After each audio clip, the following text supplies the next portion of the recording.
Everyone, welcome back to haunted doll series part 5।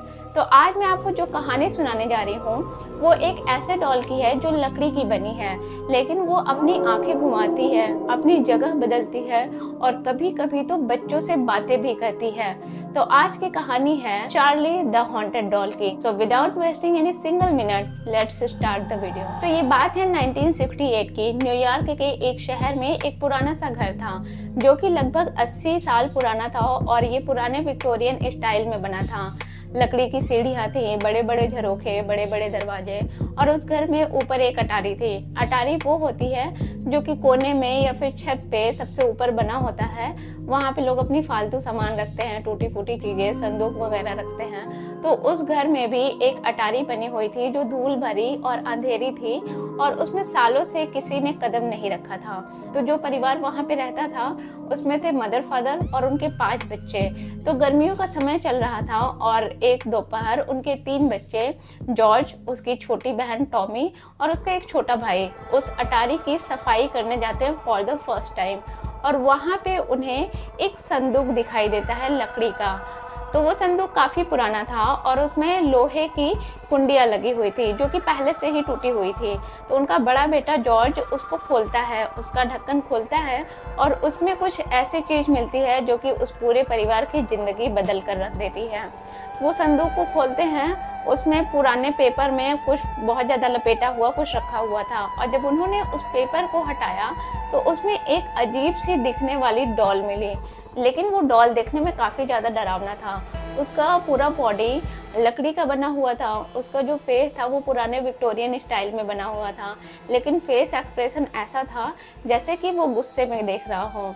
उसके जो कपड़े थे वो फटे पुराने थे लेकिन बहुत ही बारीकी से सिले हुए थे। लेकिन सबसे डरावनी बात, उसके हाथ पर एक छोटा पीला नोट्स चिपका हुआ था और उस पर गॉड का कोई प्रेयर लिखा हुआ था। तो जॉर्ज काफ़ी एक्साइटेड होता है उस डॉल को देखकर और वो उसे निकाल लेता है और घर में नीचे लेकर जाता है। तो उसकी माँ उसको देखती है तो काफ़ी गुस्सा करती है कि ये पुराना और गंदा डॉल, इसको मत छुओ। लेकिन फिर बच्चों की जिद के आगे उन्हें झुकना पड़ता है और वो उसे हॉल में एक ऊपर अलमारी में ऐसे ही सजा करके रख देती हैं। लेकिन इसी के बाद से उनके घर में कुछ बहुत ही अजीब शुरू हो जाता है। शुरुआत के 2-3 दिन बिल्कुल सामान्य लगे, लेकिन उसके बाद से वो डॉल जहाँ पे रखी होती हमेशा वहाँ से हटी होती और एक नई जगह पर मिलती। तो पेरेंट्स सोचते कि उनके बच्चों ने किया होगा, लेकिन बच्चों ने हर बार कहा कि ये उन्होंने नहीं किया है, लेकिन किसी ने उन पर भरोसा नहीं किया।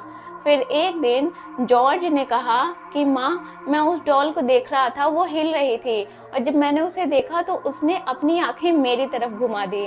तो माँ को लगा कि ये कोई कल्पना कर रहा होगा। लेकिन अगले दिन डॉल वहाँ शेल्फ से हटकर फिर से एक सीढ़ी के कोने में बैठी हुई मिली। तो माँ ने फिर से वही सोचा कि किसी बच्चे ने खेल खेल में उसे वहाँ रख दिया होगा। लेकिन धीरे धीरे चीज़ें बदलने लगी। जो बच्चे थे वो डॉल से बहुत ज़्यादा डरने लगे, वो उसके आसपास भी नहीं मंडराते थे। तब उस माँ को एहसास हुआ कि शायद वाकई में ये डॉल सामान्य नहीं है, क्योंकि बच्चे उसे छूते भी नहीं थे। उसके बावजूद हर दिन डॉल किसी न किसी नए जगह पर मिलती। एक रात उनकी सबसे छोटी बेटी, जो कि केवल 4 साल की थी, रात में 1-2 बजे के लगभग उठती है वॉशरूम जाने के लिए और वहाँ पर जाकर वो ज़ोर ज़ोर से चिल्लाना शुरू कर देती है। तो उसके माता पिता भाग कर जाते हैं देखने के लिए कि क्या हुआ। देखते हैं उनकी बेटी बहुत ज़्यादा डरी हुई है। वो अपने माता पिता से कहती है कि चार्ली ने, मतलब उस डॉल ने, मेरा नाम लेकर मुझे पुकारा और जब मैंने उसकी तरफ देखा तो वो मुझसे बातें करने लगा। इस बार उसके माता पिता ने बच्चों की बातों पर भरोसा किया और फिर उन्हें लगा कि शायद वाकई में ये डॉल हॉन्टेड है या फिर इस पर कोई काला जादू का साया है। तो अगले दिन उसके पिता ने उस डॉल को ले जाकर के डस्टबिन में डाल दिया। लेकिन फिर उसी रात उसकी छोटी बेटी, जिसका नाम टॉमी था, वो ज़ोर ज़ोर से रात में चिल्लाना शुरू कर देती है और जब उसकी माँ भागकर उसके कमरे में जाती है तो देखती है कि बेटी बहुत ज़्यादा डरी सहमी सी है और वो बोलती है कि चार्ली मेरी चादर खींच रहा था और फिर उसने मेरे पीठ पर मुझे नाखून भी मारा, मेरे पीठ में बहुत तेज दर्द हो रहा है। तो जब वो शर्ट हटाकर देखते हैं तो उसमें 3 नाखून के निशान पड़े होते हैं, जबकि उनके घर में कोई भी एनिमल नहीं होता, पेट एनिमल नहीं होता है और उसके कमरे का दरवाज़ा भी बंद था। तो अगली मॉर्निंग उसके फादर जाते हैं और डस्टबिन से उस डॉल को ढूंढ कर ले आते हैं और वापस से उसी अटारी में, उसी संदूक में, उसी तरीके से जैसे वो पहले पेपर में लपेट कर रखी हुई थी वैसे ही उसी तरीके से उसको उस संदूक में डाल देते हैं। इसके बाद से घर में सब कुछ सामान्य हो जाता है। लेकिन कई साल बीतते हैं, वो बच्चे बड़े होते हैं और वो परिवार उस घर को बेच देता है। लेकिन घर को बेचने से पहले उस परिवार ने उस घर के काफ़ी सारे सामान को बेचा।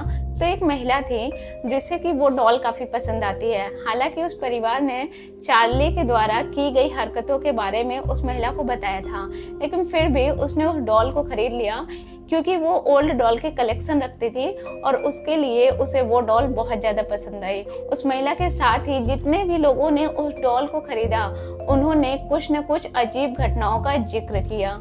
आज चार्ली को बेवर्ली शहर में स्थित एक प्राइवेट एंटीक और स्पिरिचुअल शॉप लोकल आर्टिशन में एक कांच के बॉक्स में बंद करके रखा गया है और उसके साथ ही एक वार्निंग साइन भी लगाया गया है जिसमें लिखा है do not open, do not touch, he is watching, जिसका मतलब है इसे मत खोलो, इसे मत छुओ, वो देख रहा है। आज भी उस शॉप में जो लोग चार्ली के बहुत ज़्यादा करीब जाते हैं वो बताते हैं कि उन्हें एक अनजान डर सा महसूस होता है। किसी ने तो ये भी बताया कि रात में उसे डरावने सपने आते हैं। तो बहुत सारी रहस्यमय वेबसाइट्स और डॉक्यूमेंट्रीज में चार्ली को स्थान दिया गया है, लेकिन कोई भी अभी तक इसका पुख्ता सबूत नहीं मिला है, कोई भी इसका वैज्ञानिक सबूत नहीं है कि चार्ली के अंदर कोई आत्मा है। लेकिन जिन्होंने भी चार्ली को बहुत करीब से देखा है उन्होंने कहा है कि उसमें कुछ तो है जो कि सामान्य नहीं है, क्योंकि कुछ चीज़ें विज्ञान से नहीं अनुभव से चलती है। तो आपको क्या लगता है कि चार्ली वाकई में हॉन्टेड है या फिर लोगों का केवल डर है? अपनी राय हमें कमेंट करके ज़रूर बताइएगा। मिलते हैं नेक्स्ट वीडियो में। Bye bye.